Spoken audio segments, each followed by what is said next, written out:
Chapter 2 of Boruto 2 Blue Vortex has finally arrived, and we have a lot to talk about. A quick recap of last chapter. Code finally attacked the village with his Kawaki, and Boruto has finally returned after 3 years to the village that he was exiled from, being blamed for the murder of his father and mother. Chapter 2 kicks off exactly where we left it off at in Chapter 1. Now we have new information concerning the powers of the Kawaki and their abilities and what that means for the rest of the series. We discover when the Kawaki eats somebody, it turns into a tree and absorbs that person. And we also see a Kawaki with the Rinnegan. So that means our boy Sasuke has a chance to get his Rinnegan back. It's like, nah, I'm just playing. But anything can happen. We also had two interactions that really stood out to me when I was reading the chapter. Kawaki's interaction with Himawari and Boruto's interaction with Sarada, and I'm going to explain because that's what we're going to dive into today. I'm going to start off with Kawaki's interaction with Himawari, only because I believe this interaction, well, the intent behind it or the emotions behind this situation, is going to play a major role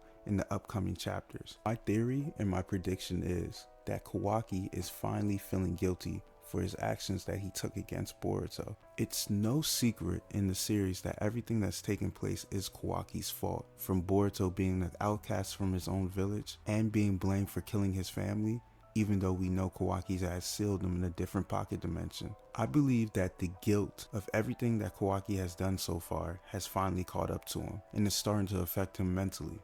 You see, that's what I got from that interaction with Kawaki and Himawari. In Chapter 2, Inojin, Shikadai, and Chocho are all fighting against the Kawaki. Inojin takes Himawari up in the sky to protect her with a Kawaki that tried to sneak attack Chocho. The Kawaki basically destroys Inojin's jutsu, and Himawari's falling down. As Himawari was falling down, Kawaki flies into action and saves her and defeats the Kawaki. Himawari looks at Kawaki and says, "Thank you, big bro." We see a look on Kawaki's face, and he tells Himawari, "Do not call me that. How many times have I told you to stop calling me your big bro?" This means that Kawaki is rejecting the idea of being Himawari's brother, which is really weird when you think about it.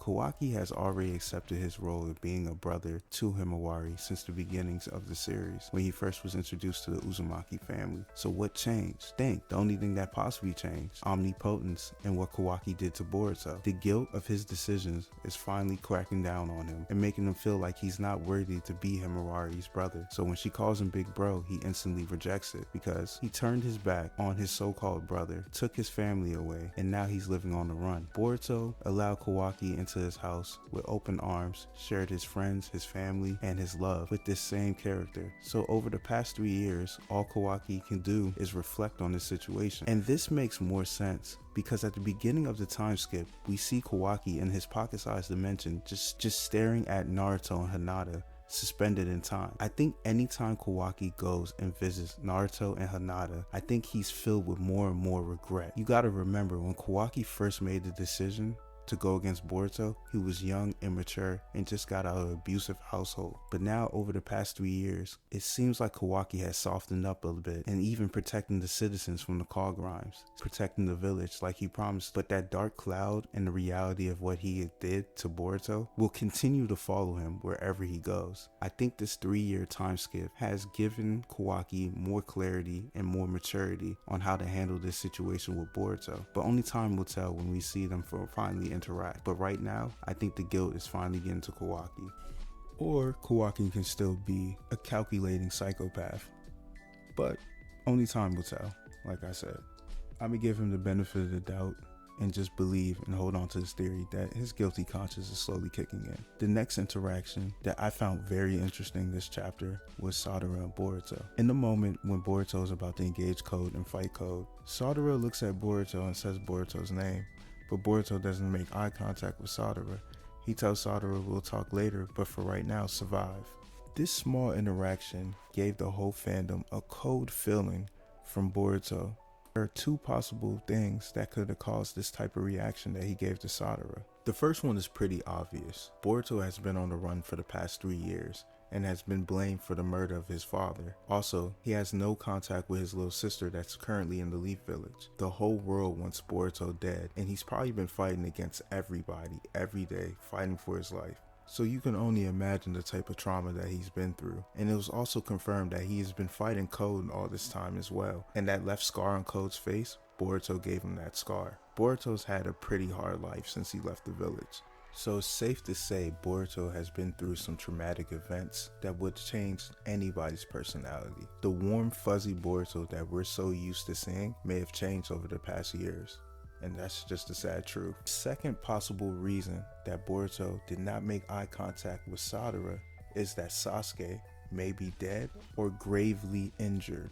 If you remember, at the end of part 1 Boruto, Sarada activated her MS Sharingan and was able to convince Sasuke to go after Boruto and help and protect him. Sarada's MS represents the sun, and her MS shined into Sasuke's heart and shined into the darkness of Boruto situation that took place after Omnipotence was released. She was the shining factor that sent Sasuke to go on the mission to protect Boruto and get him out of the village. If anything has happened to Sasuke, Boruto will feel guilty because of it. The reason being is, Sasuke wouldn't be in this situation if he never left the village and went after Boruto.